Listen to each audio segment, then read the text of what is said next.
The broadcast is now starting. All attendees are in listen-only mode. Hello, this is Lisa Yu. The purpose of this presentation today is to recap CCF's 2020 achievements on both family support and medical outreach.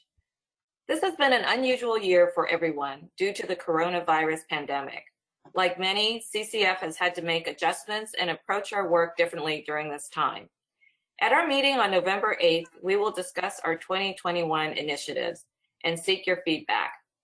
Now, I would like to introduce part of CCF's team. Karen Anatrello is our new Director of Family Outreach and Support. Cindy Andrake is our Manager of Family Support, and Janine Burke is our Manager of Medical Outreach. I am now going to turn it over to Cindy, who will give an overview of family support initiatives in 2020. Thank you, Lisa. Hi, everyone. I will review some of the accomplishments of the Family Support Services initiatives from 2020. As you know, CCF offers a wide range of family support services that includes educational resources, family assistance, and the opportunity for affected families to connect with each other. Every year, several hundred parents, family members, medical and/or health professionals register for CCF membership. In 2020, nearly 250 members registered, giving us a total of 3,300 members from 78 countries. Our patient community is very engaged within our private Facebook group and on CCF Connect, which is our online community platform. Our Facebook group has over 1,900 members, and CCF Connect, which is more robust in terms of what it offers for patient engagement, has nearly 600 members and continues to grow. Since the onset of the COVID-19 pandemic, CCF has been committed to providing support and reliable information to our CCF community. Our website and CCF Connect discussion platform have been continually updated to highlight resources as they become available. We have hosted a series of 4 webinars for the CCF community, and I'd like to thank Daphne Shu for presenting 2 of these webinars, both at the beginning of the pandemic in March to answer parents' questions, and again in June for an update. Additionally, we hosted 2 other webinars: research study of psychological stress in pediatric patients during COVID, and emotional considerations during COVID and beyond. CCF staff distributed 2 surveys developed by some of our medical advisors. A family survey was developed, it received IRB approval, and was distributed to over 2,200 patients. Of the 43% of children who experienced COVID symptoms from the survey, 55% sought medical attention and all tested negative. The result of the survey was shared with CCF families during a webinar in June. The medical professional survey was sent to 590 physicians to determine which medical centers were impacted by the virus and to understand the severity of its impact. Participation results were a little bit lower than we hoped. 80% responded that they did not have any PCM patients who sought medical attention. We have spent considerable time throughout 2020 updating our patient educational materials. Our updated mobile-friendly website recently launched with condensed copy that is easier to navigate. Some information from the website was developed into downloadable guidebooks and reference sheets, including separate guidebooks for hospital care and bereavement and reference sheets for genetics and genetic testing. In addition, a heart failure guide was produced by CCF, which was funded in part by Novartis and is a companion piece to the heart transplant guide. It has been translated into Spanish and is downloadable from the CCF website. The editor of the writing committee was Ryan Butts of Children's Medical Center of Dallas. Additional authors included pediatric heart specialists from 13 medical centers in the U.S. and Australia. Our pediatric cardiomyopathy disease materials have been reviewed and updated, including the PCM booklet and educational inserts for HCM, DCM, LVNC, and RCM. We have also developed a news disease insert for arrhythmogenic cardiomyopathy. Thank you to all the medical advisors who assisted us in the review and process and editing of these materials. Last, we added 4 fact sheets for the families. One was additional emergency identification resources, exercise and sports information updates, travel considerations with cardiomyopathy, and an updated heart camp resource fact sheet to include those camps that offered virtual camp experiences in 2020. Based on some of the discussion from last year's meeting about the Family Assistance Program, the application process was reevaluated. As a reminder, the Family Assistance Program continues to fund cardiomyopathy-related medical and non-medical expenses that are not covered by insurance and any displacement expenses due to treatment. The updated application is now a fillable online document available from the CCF website under the Family Resource section. The process has been simplified, allowing families to apply directly to the program without going through hospital social workers. And we will continue to work with centers of care social workers and other staff to promote the program. In 2020, CCF hosted 9 webinars and 1 Q&A. Under Diagnosis and Management, we hosted a webinar on updates in medical management and a Q&A on cardiac electrophysiology.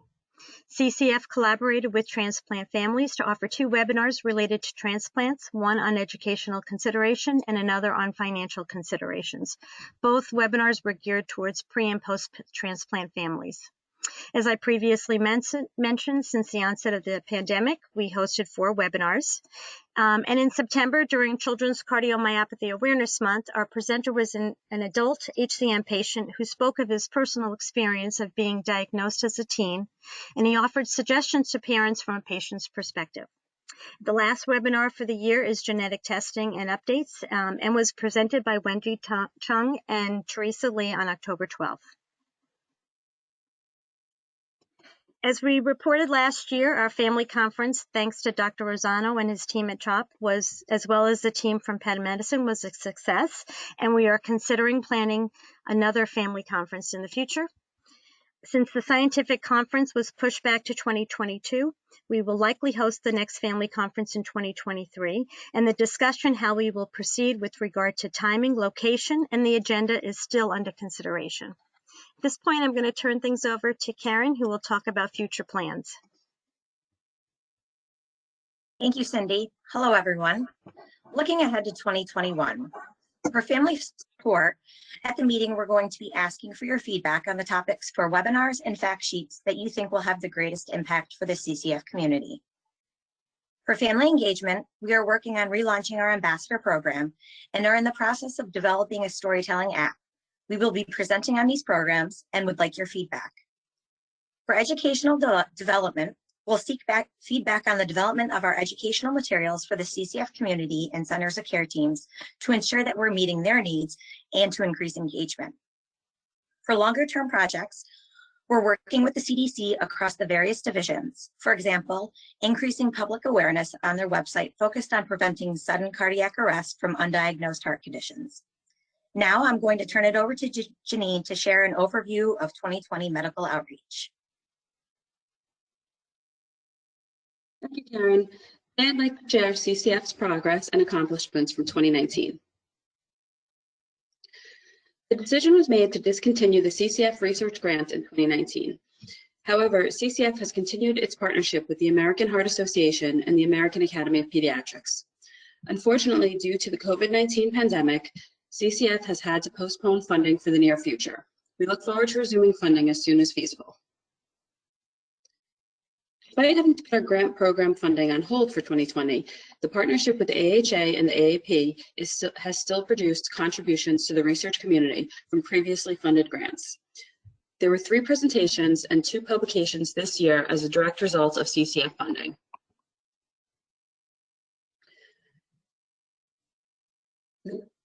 The 2020 PCMR retreat was canceled due to safety concerns surrounding COVID-19. Plans are underway for a virtual retreat on February 21st, 2021.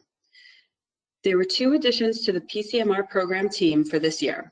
In October, Danielle Dufane rejoined the team as a senior research specialist, and a new PCMR research scholar was announced. CCF assisted with the search for the new PCMR research scholar through the promotion of this opportunity. We sent an e-blast to the CCF medical community, as well as reached out to contacts with the request that they include the announcement on all relevant listservs, websites, and social media. At our request, Congenital Cardiology Today included an ad in the August edition. We have recently learned that Dr. Suzanne Monet has been selected as the Senior PCMR Research Scholar. There are a number of manuscripts in development as a result of PCMR work. Listed here and on the following slide is a brief update on each. There are a total of 10 manuscripts this year. 8 are drafts in progress and 2 have been submitted and are currently under review. Prior to the pandemic, CCF sponsored, attended, or sent materials to 3 conferences in 2020. Parent Heart Watch, the annual update on pediatric congenital cardiovascular disease, and the annual Heart Party at Rady's Children's Hospital. Our goal was to grow CCF's reach to a larger number of healthcare professionals. We plan to expand our scope to include meetings that targeted professionals such as healthcare, child health specialists, genetic counselors, and social workers.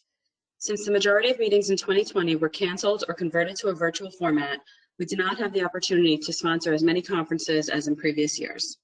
We plan to continue to explore opportunities at these meetings in upcoming years. At our last medical advisors meeting, we asked the group for feedback on the Accredited Centers of Care program.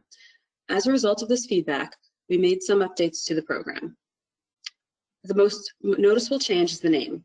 We've removed all accreditation language from the name and corresponding materials. It is now called the CCF Cardiomyopathy Centers of Care Program. A new logo, seen here, has been created to reflect the updates. Additional changes include centers are now required to have 2 pediatric cardiologists on staff, which is an increase from 1. And finally, centers are now required to have a pediatric heart transplant program and a pediatric mechanical support program. If they do not have a program at their center, they must have an active collaboration with a hospital that does have an established program.